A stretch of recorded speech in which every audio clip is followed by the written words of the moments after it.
What's going on, gamers? Suro here. Welcome back to the channel. Now today we got a very big update change with Core Keeper. We have the patch notes 0.3.3.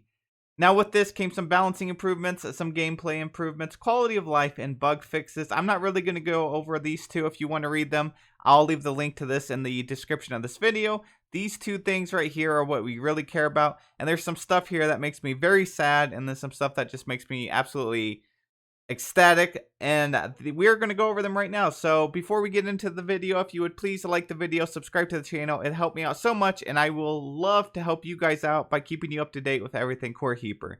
Now the first thing is materials in chests adjacent to crafting buildings can be accessed while crafting. A small chest icon beside the required material will indicate if the material is available to any adjacent chest.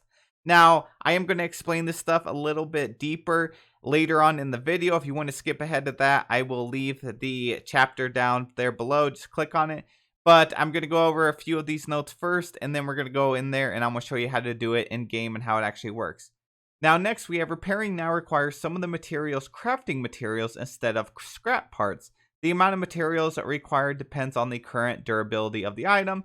So this is something that's been in a lot of games, and I'm very surprised it's just now here. So instead of using one scrap part to repair everything, now you're going to have to use some materials that it costs to actually make that to repair it. So things got a little more grindier, and that makes me kind of sad. Now salvaging now gives some crafting materials back instead of scrap parts. This is awesome. I've always been wondering, why are we not getting resources back when we're salvaging something? Like, give me my scarlet bars back, okay? Now, scrap parts have been changed into a valuable that sells for a small amount of coin. That is 3 coins. It's not worth it. Yeah, it's just not worth it. You only get 3 ancient coins for that. Scrap parts still have a chance to drop from wooden crates and slime piles. And then lastly, on the gameplay thing, we have items can now be placed on the caveling table. Super cool if you're really big into decorating and all that. That's the update for you. You now have something else to display your items on instead of the pedestals. Now, the balancing improvements, if you want to call them, some are improvements, some make me want to cry. Now, added mining damage stat to the orb lantern. Very nice, very useful. I use the orb lantern 99% of the time, so I really like that. Added melee damage, range damage, and mining damage to the caveling hood, chest, and pants respectively. Now, the caveling stuff is already overpowered. If you watch my previous videos, I'm always using it, so I'm like, oh, that's really awesome. When I watch this, or when I was reading this first time, I'm like, sweet, my armor that I'm using, like all my gear that I'm using is getting a buff. But down here a little further, we get into the overall dodge chances given by equipment and food have been slightly reduced. The dodge chance is now capped at 90%. Now here's the problem. I was actually about to drop a video tomorrow showing how you can have an untouchable build over 100% dodge chance. Like, you cannot get hit. You could solo bosses just standing there, and everything was great. Life was good. But they beat me to it. They nerfed my build before I can even put it out and give it to you guys. But 90% is still an insane number. You're still going to be dodging almost all of the time. So I'm still going to come out with that video. Be sure to subscribe if you would like to know what build setup it's going to take to get to at least 90%. And life will be good again. So they also buffed the Ancient Pickaxe, which I called this because they gave us a massive nerf. They knew it was too much. We all knew it was too much, but now they are increasing the mining damage of the Ancient Pickaxe, and it is quite a bit. I will show you how you can actually break mold walls with it in just a little bit. Now, cooked food is now worth the amount of ancient coins of its combined ingredients. I don't really care about that. I'm never going to be selling my food. The blacksmith talent now also reduces repair cost of items and has been changed to reduce the cost by 5% instead of 6% per talent. Ancient coin value of fishes have been adjusted. The hive mother eggs now always spawn at least one big larva to help the other small larvas or acid larvas to dig out obstacles. This isn't a problem. You can still box in the hive mother with a tunnel leading out and cheese her that way. So this didn't really do anything. We can still cheese her. It's fine. Now, reduces the sell value of several crafted items that were overpriced, such as smelted bars.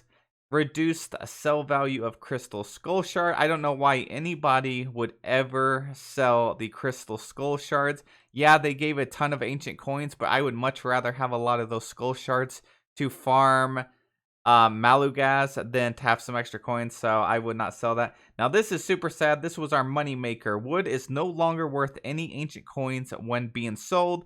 We used to have an automated farm. I know I had a video of that, and it was just a really passive way to make some ancient coins. We'll find out another way. It's no big deal. And then fireflies no longer. We don't care about that. So that is it for the main things on the patch notes. I'm gonna go into the game now and show you how each of these things work. And yeah, so let's get into this. Alrighty, everyone, now it is time to test out some of these things. I set up a little course here to kind of explain everything. Now, if we go back to the first thing, it said materials in chests adjacent to crafting buildings can now be accessed while crafting. What that means is your chests have to be to the left, right, top, or bottom, touching a crafting item. So I have my workbench here. I have a chest over here on the left that has 30 iron bars. I can actually go to the crafting bench, and as you see, I don't have any iron in my inventory, but I can still craft the iron anvil and the large watering can. That is because it is pulling from one of the chests that has that in it. Now, if you look at the bottom right of the screen there, the materials say 10 iron bars, and it has a chest icon. That means it is pulling it from a chest, and it's not coming from your inventory. Now, if I go to an item I cannot actually craft right now, like the iron shovel, it says I need 4 wood, 4 iron bars, and 1 gold bar. I obviously don't have wood or gold with me, but I have the 4, and it has a chest icon there, so it'll show if it's coming from your inventory or if it's coming from the chest. So that's super handy. I know a few other games have used this kind of system before. I know Pixark is one of them in particular off the top of my head that uses this. It kind of just pulls it from the chest around you, so that's very cool. So you might want to set up a different way of your smithing tables and your workbenches and all that. I know I'm going to have to, because I just have mine lined up in a straight line, and now I'm just going to surround them in chests. That way I can empty my inventory in here and just pull it from the chest. That way I have more slots than just what I have here. Now on to the next thing. Repairing now requires some of the items crafting materials instead of craft parts. So if we go to the salvaging workbench here, I have my 2 ancient picks in here. Now this is based on how much durability is lost. So if you want to repair something now, you click repair and you hover over an item. So now it says at the bottom there, repair cost is 2 scarlet bars and 1 ancient gemstone. This other one that I have a lot more durability lost, it cost me 4 and 1 ancient gemstone. Now, do you still need a scrap part for this? Let's find out. Not for the ancient pick, it just takes the required resources. So we are going to take this off. Now, something that probably does need it is, let's try the fishing pole. It just says it's 1 scarlet bar. So I'm really not sure if what the scrap parts are for exactly. Maybe some of the lower tier items.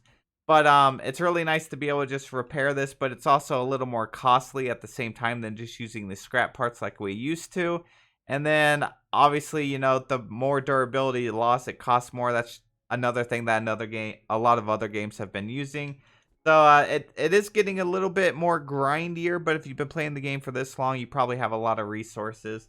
Now, another cool thing about the Ancient Pickaxe, they actually buffed the mining damage. So if we take a look at the Scarlet Pickaxe, it is 282 mining. They brought the Ancient Pickaxe up to 354. So this is definitely a tier, like a league above the Scarlet Pickaxe. Before it was kind of just a reskin. But what this means is you can actually break the mold wall with your Ancient Pickaxe if your mining damage is high enough. So my mining damage is at 672. I'm going to take this ring of stone off, which gives me plus 14. It brings it down to 654. So if I'm hitting this wall, it's not going to break.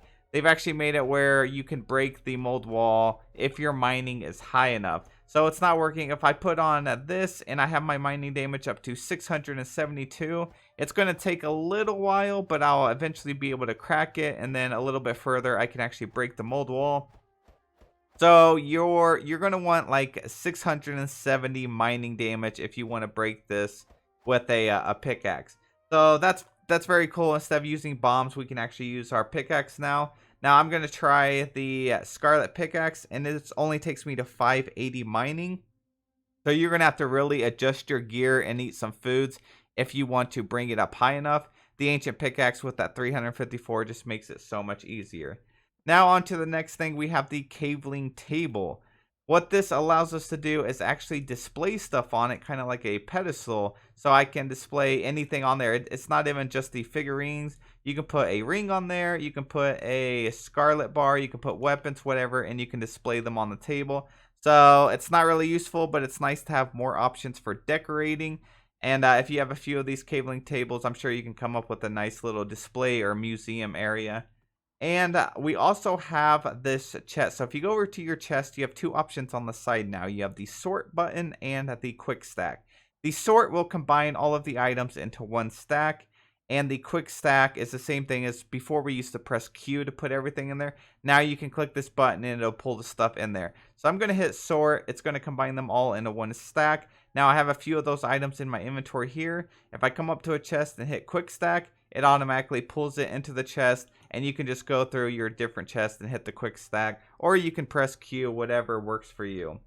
Now on to another balancing and improvement. They said that they added mining damage to the orb lantern, and they did. The orb lantern, which I use almost all the time, it gave it an extra 9% mining damage. So that is very cool. And another thing they buffed was the caveling armor set, which I use all the time just for the dodge, which they nerfed it, and they did. The hood is now down to 4% dodge, the chest piece is 5%, and the pants are at 5%. But at least they gave us 8% mining damage, 8.1% range damage, and 7.2% melee damage. Now I'm still going to use the caveling armor. I know a lot of people are sleeping on it. They don't understand the possibilities behind it, but this, in my opinion, is like the best armor set in the game. And as we go on to the dodge, it is really sad because before I had like really high. So let me put the melted ring back on there. I have 56% dodge chance, and before it was like 80%. So this stuff took a significant decrease in how much dodge you can actually get, and it caps out at 90. So we're not going to have unlimited dodge anymore. Now, one other thing that they changed was whenever you salvage something, you pick it up here, and then we hit salvage. So I'm going to do the scarlet pickaxe. If I hit this, I actually got 2 10 bars back and 3 scarlet bars. So make sure you're not just deleting something unless it's a raw resource. If you're getting rid of anything else, come up here to the salvage bench and you actually get those materials back, and then you can use that to craft something else. Anyways, that's it for the video. Some really cool changes and some stuff that makes me sad, but it's early access. We're going to be getting a lot of changes and tweaks in the future. So until then, I will catch you guys in the next video. Stay safe and have a good day.